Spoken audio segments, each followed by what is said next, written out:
How do I get through the gatekeeper, secretary, to get a hold of this person, right? Mitch and I are thinking about doing a reality show where I literally go undercover, like an undercover hidden camera, where I'm trying to get a job at companies that are not hiring. Okay? Imagine that. Hey, we're not hiring. Good. I still need to talk to the hiring manager. They're like, well, I already told you, sir, we are just not hiring. Excellent, excellent. Still need to talk to the hiring manager. And so I'm sitting there, and he says, well, we're not exactly hiring right now. Good, good. I'm going to tell you why you cannot afford not to hire me. I'm going to give you 12 reasons why. As soon as I give you these 12 reasons, I guarantee you're going to hire me. And, I mean, imagine a show like that, right? Dude, I've gone into businesses where I lay down a Louisville Slugger baseball bat on the table. And they're like, whoa, you lay this bat down. Boom, right? And they're like, they jump back like, what are you doing with a bat? And I brought this in here as a symbolic reminder that I want to knock it out of the park here. That's why I'm here. That's why I'm here. And they're like, man, that's crazy. That's crazy. How about another time I went over to, there's this moving company, Ross Suddeth, owns Suddeth Moving. They have trucks all over the nation, moving company.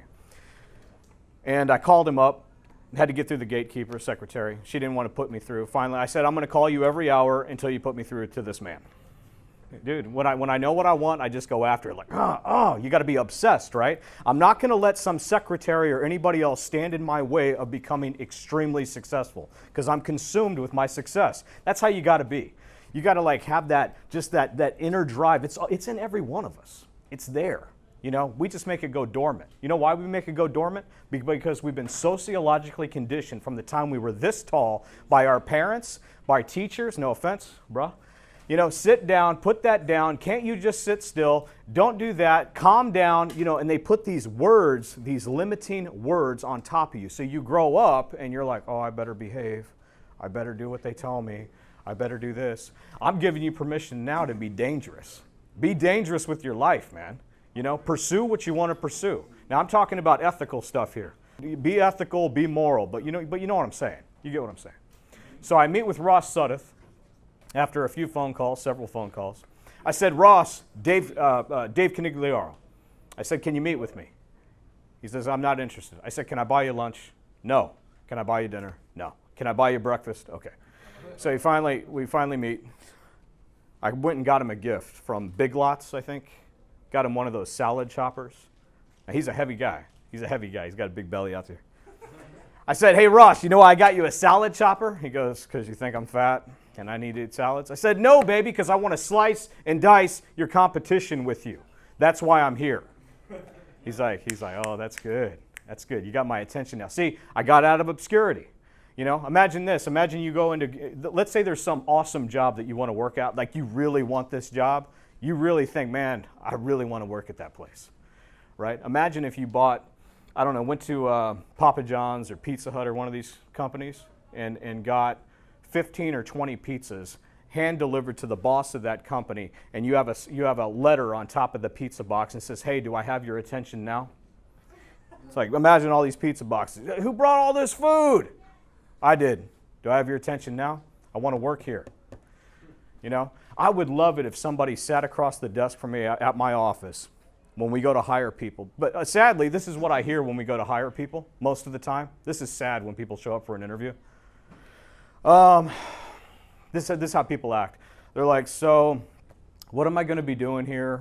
I guess I can commit to 30 hours a week. I'm like, dude, let me tell you how this should go. Imagine if I'm going in for a job, I'm gonna say something like this. I am going to be worth 10 times the amount of money that you will ever have to pay me. Therefore, I work for free. Do I have the job yet? Right? I'm going to be worth 10 times more than you will ever pay me. Therefore, I work for free. How many know LeBron James works for free? Come on. Show of hands. LeBron James, King James, we know that name, right? He works for free. What I mean is, he makes that franchise, the Cleveland Cavaliers, more money, 10 to 15 times more money than they will ever have to pay him. When he says, hey, I need $33 million this year, they said, good.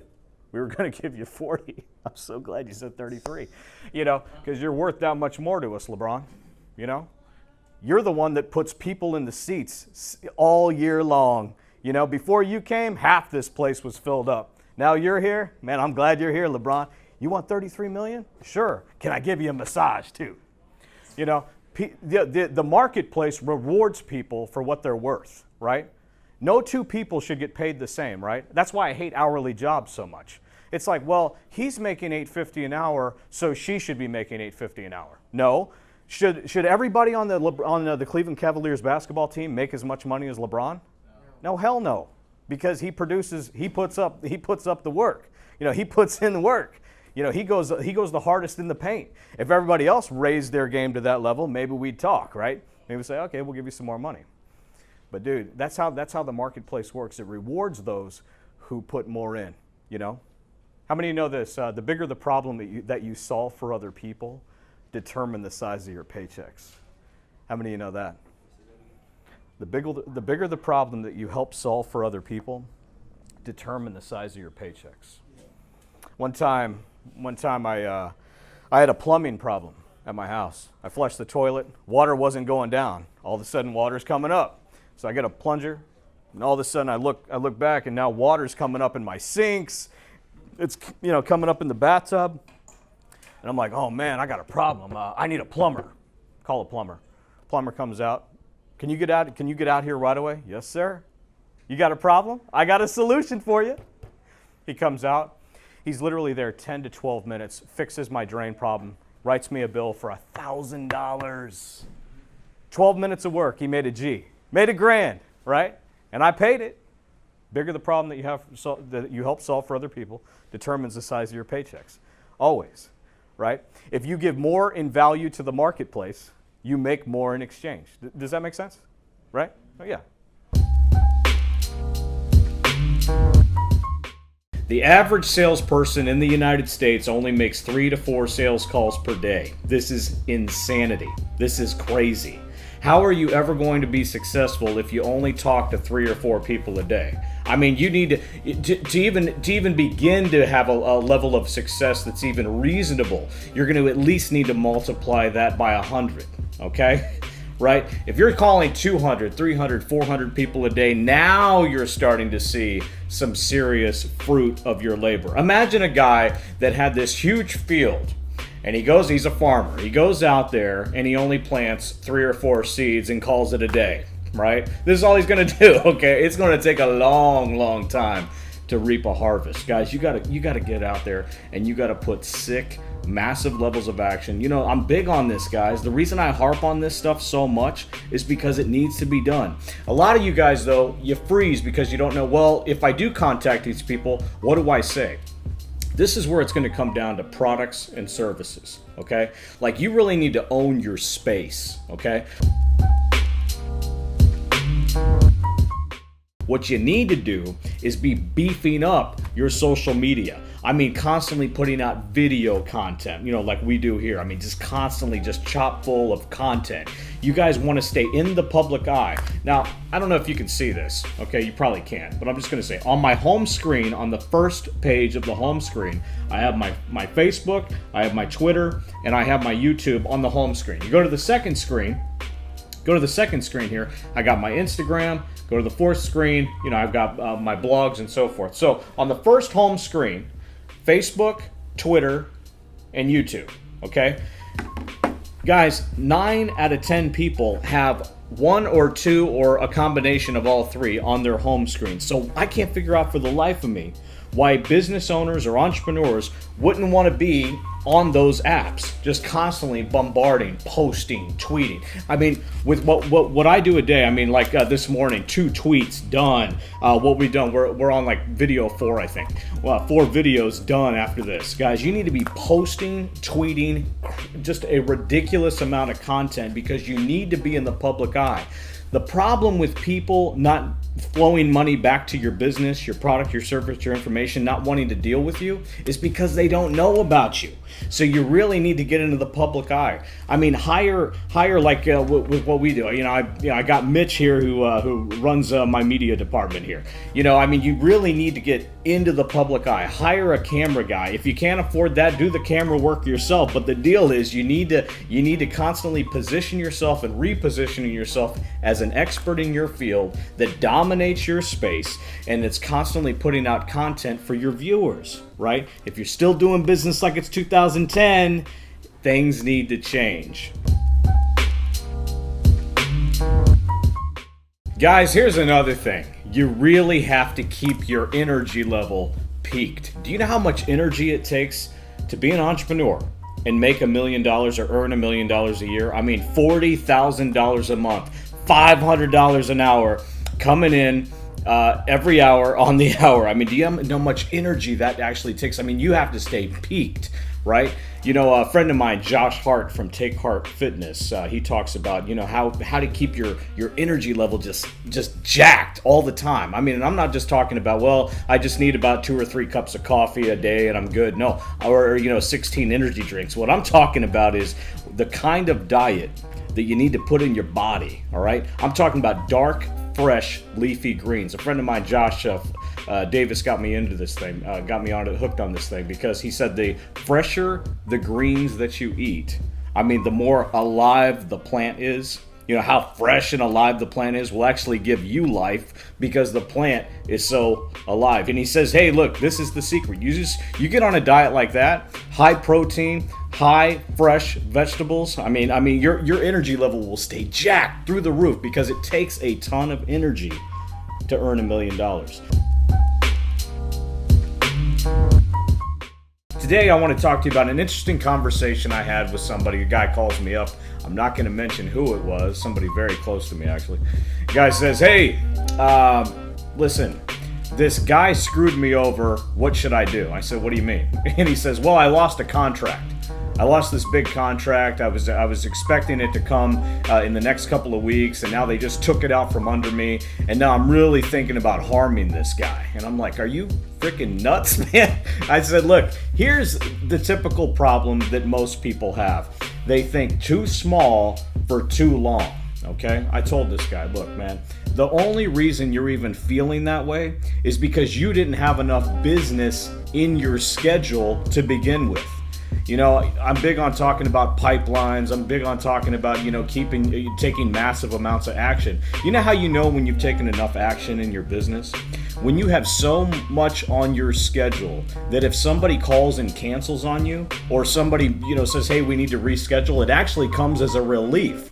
I had a lady call me the other day. It was like a 2 o'clock appointment. She goes, listen, I can't make my 2 o'clock with you. And I actually was thinking, man, this is fantastic, because I didn't know how I was going to get to you anyway. That's how you know you've taken enough amount of action. So keeping your schedule full, this is basically what I told this guy. I said, look, you need to call your base of people. Everybody's got a base of people. I don't care who it is. All right, now this guy happens to be a handyman. He does contractor work. He does carpentry, painting. He does drywall, sheetrock, these kind of things. He can hang ceiling fans, all kinds of things. I said, you need to call people that are already hiring you. Like, he works at a restaurant for this guy. I said, call the owner of the restaurant. Say, listen, I just had a big contract fall through that I was depending on. Do you have any work for me? Do you know of anybody that has any work for me? I mean, you gotta stay busy, guys. Call your base of people. So I get off the phone with him, and he says, okay. I get off the phone with him. He calls me about 4 or 5 hours later. He says, you're not going to believe this. I said, I'm going to believe it. What happened? He says, oh, I contacted somebody in my base, just like you told me, and I landed a job. And I'm like, oh my gosh, it worked. Of course it works. It always works. We got to work the base. You got to work the base. Keep that pipeline full. Keep your schedule full. And that is a perfect recipe for when something falls through, you're not going to worry about it. All right, guys, here's another close, okay? This is a lethal, killer, sickening close. In fact, I use it all the time. And once you get familiar with this close, you're probably going to use it all the time as well. This is called the scale of 1 to 10 close. Okay, and you can use this on almost anything. In fact, you might be able to use it on anything. Okay, I don't care if you're selling a house. For example, let's say you're in real estate, because I deal with a lot of real estate agents. On a scale of 1 to 10, Mr. Prospect, how would you rate this house? Now, we've already walked through it. On a scale of 1 to 10, how would you rate the neighborhood? How would you rate this crown molding, these hardwood floors? What do you think of the bathroom, the lanai? What do you think about this place, seriously, on a scale of 1 to 10? Okay, and wait. If they say anything above a 7, okay, anything above a 7 or greater, you can close that deal. Great.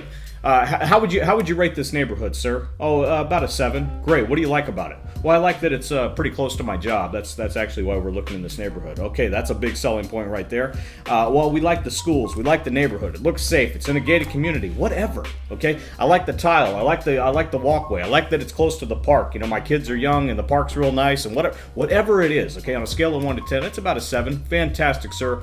If it's at least a 7, then we need to sign right here. Pass the pen. Right? Scale of 1 to 10 close. Okay, you can use this on anything. On a scale of 1 to 10, sir, how would you rate this car?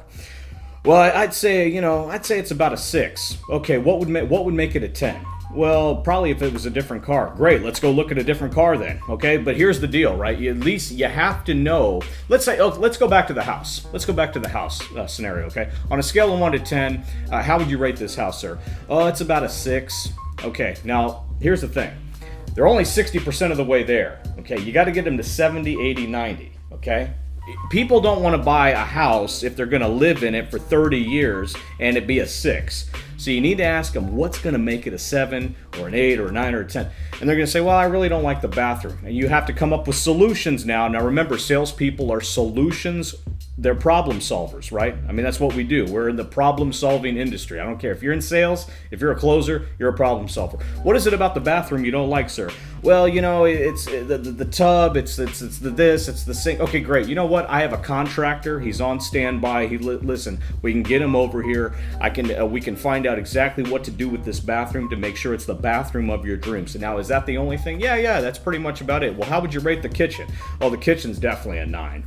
I mean, that's our favorite part about this. Great, a 9. What do you think about the living room? Oh, it's about an 8. Great, you know, but the bathroom is the only hang-up. Sir, that's not a problem at all. We can get the bathroom of your dreams. Sign right here. Pass the pen, okay? Scale of 1 to 10 close. You can use it on everything.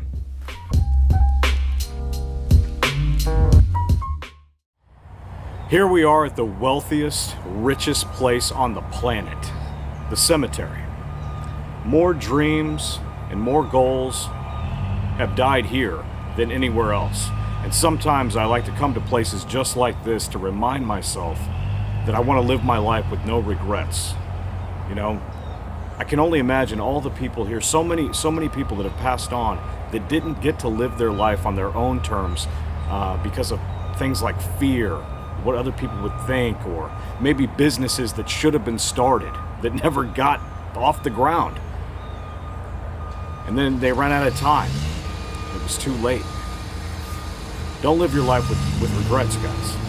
You know, because when you end up here, and we all will, you don't want your dreams haunting you while you're resting in peace.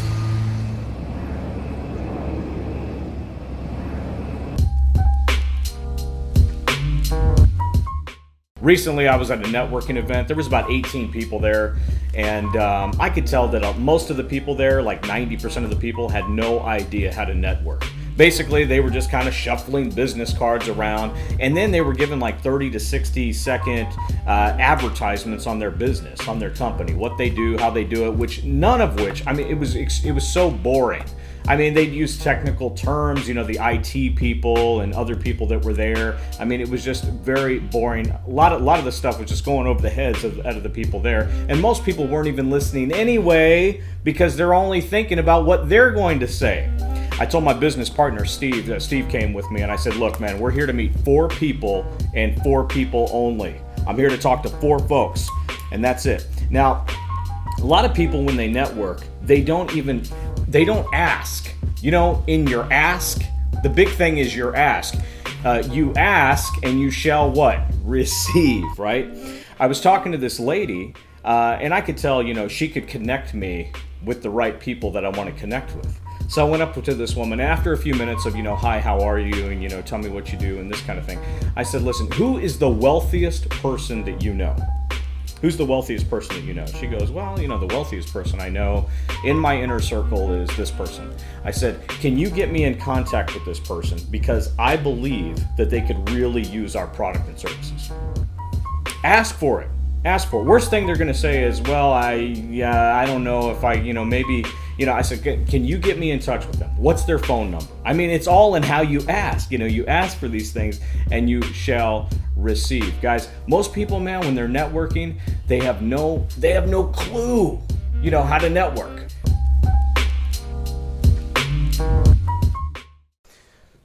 You got to take pictures with your customers. Take your picture with your arm around your customer, saying this, send them the link to your Facebook page, send them the link to your Twitter account. Then they're going to start following you.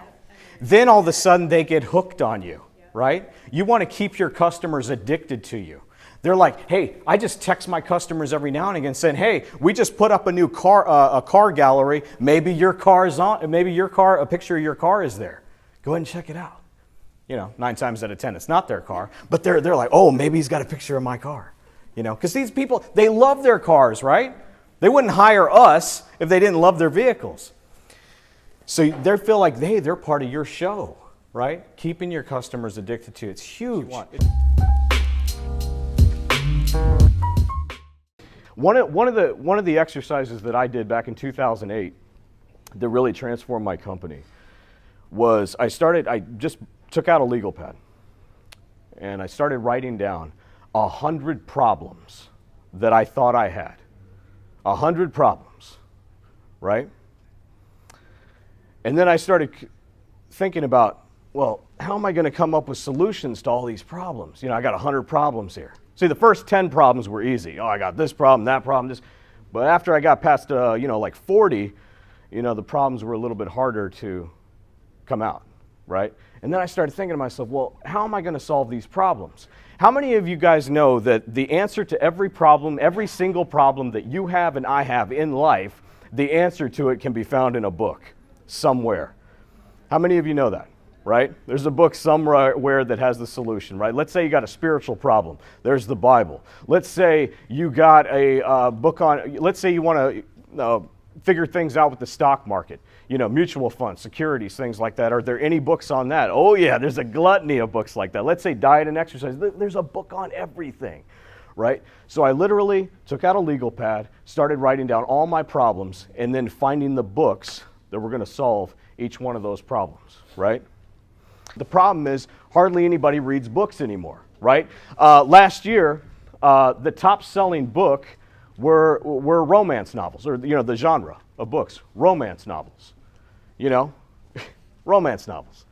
Like, what happened to business? Instead of people focusing on 50 Shades of Gray, why don't they focus on one shade of green, right? Something that can actually help you.